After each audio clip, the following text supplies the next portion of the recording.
اصل پیغام، اصل مقصد اللہ رب العزت ہمیں یہ دینا چاہتے ہیں، اے میرے بندو، جب تمہارے لیے تمہاری بھوک کو ختم کرنے کے لیے، تمہاری خواہش کو ختم کرنے کے لیے جو حلال رستے تھے کچھ وقت کے لیے اللہ نے وہ حرام کر دیے ہیں، جب حلال رستے انسان کے لیے حرام ہو گئے ہیں، پھر حرام تو پہلے ہی حرام ہے، ہم اس کا تصور کیسے کر سکتے ہیں؟ جو حرام کام ہے اسے تو پہلے ہی حرام کیا ہوا ہے۔ کوئی انسان اس بات کو سمجھے کہ اس نے روزہ رکھا، اس نے بھوک کو برداشت کیا، اس نے پیاس کو برداشت کیا، لیکن اس کے بعد بھی وہ اپنی دکان پہ بیٹھا ہے، لوگوں کے ساتھ فراڈ کر رہا ہے، وہ اپنی دکان پہ بیٹھا ہے، دھوکے کے ساتھ اپنے مال کو فروخت کر رہا ہے، وہ اپنی دکان پہ بیٹھا ہے، لوگوں کے ساتھ ناپ تول کے اندر کمی کر رہا ہے، جس کے بارے میں اللہ کے پیغمبر نے ارشاد فرمایا، من غش فلیس منا، ایسا انسان جو دھوکہ دہی کے ساتھ، جو فراڈ کے ساتھ اپنے مال کو بیچتا ہے، اس کا میرے ساتھ، میری امت کے ساتھ، میرے گروہ کے ساتھ کوئی تعلق نہیں ہے۔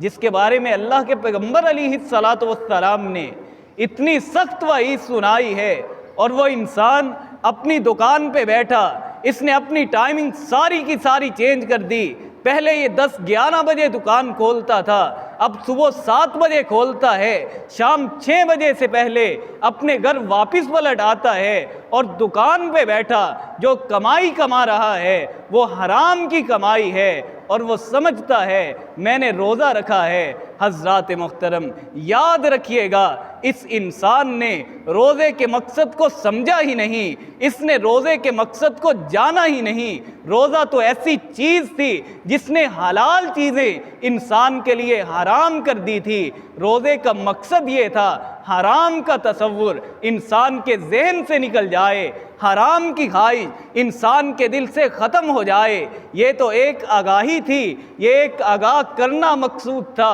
کہ انسان کے دماغ کے اندر ہر کام سے پہلے، ہر حرام چیز سے پہلے انسان کا دماغ اسے آگاہی دے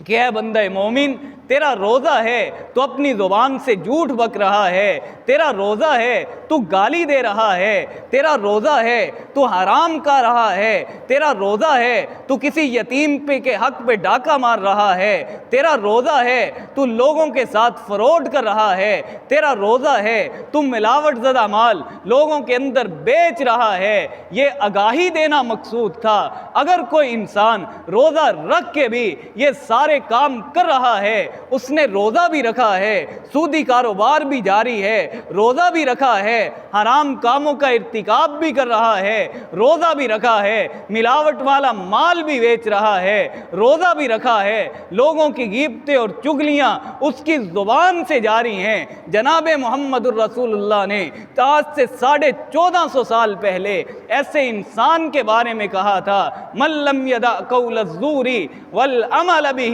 لیس للہ حاجہ ان یدع طعامہ وشرابہ۔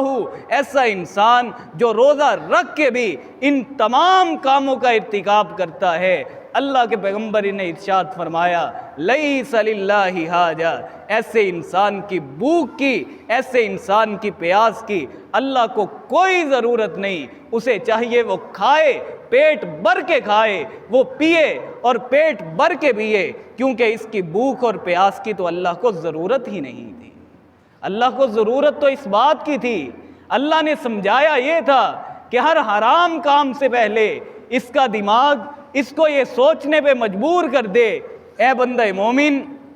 تیرا روزہ ہے، دماغ کے اندر یہ روشنی پیدا ہو کہ تیرا روزہ ہے، تو نے یہ کام نہیں کرنا ہے، تیرا روزہ ہے، تو نے ہر حرام کام سے اجتناب کرنا ہے۔ اصل سمجھانا یہ مقصود تھا۔ اگر آپ کے دماغ کے اندر روزے کی حالت میں بھی یہ خیال پیدا نہیں ہوتا، یہ احساس پیدا نہیں ہوتا ہے کہ میں نے حرام سے بچنا ہے، پھر یاد رکھیے گا آپ کا روزہ وہ روزہ نہیں ہے جس کا اللہ اور اس کے رسول نے ہمیں حکم دیا ہے۔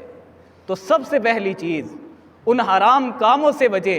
اپنی باقاعدہ ایک لسٹ بنائیں کہ میں صبح بیدار ہوتا ہوں، کون سا گناہ، کون سی برائی میرے ساتھ جنم لیتی ہے، میں اپنی دکان پہ جاتا ہوں، میں اپنے آفس پہ جاتا ہوں، میری زبان سے کیا پھول جھڑتے ہیں، میں رات کے وقت اپنے بستر پہ لیٹتا ہوں، میرا جسم کن کن گناہوں سے زنگ آلود ہو چکا ہوتا ہے، کم از کم اپنی ایک لسٹ تو بنائے نا، اپنا حساب تو کریں نا، میں کر کیا رہا ہوں۔ رمضان سے پہلے میں نماز پڑھتا تھا، نہیں پڑھتا تھا، قرآن کی تلاوت کرتا تھا، نہیں کرتا تھا، جھوٹ سے بچتا تھا، نہیں بچتا تھا، ساری برائیاں، اپنی برائیوں کو کاؤنٹ کریں اور یہ عہد کریں کہ جیسے ہی رمضان شروع ہوگا، رمضان کا چاند ہمیں نظر آئے گا، انشاءاللہ اللہ کی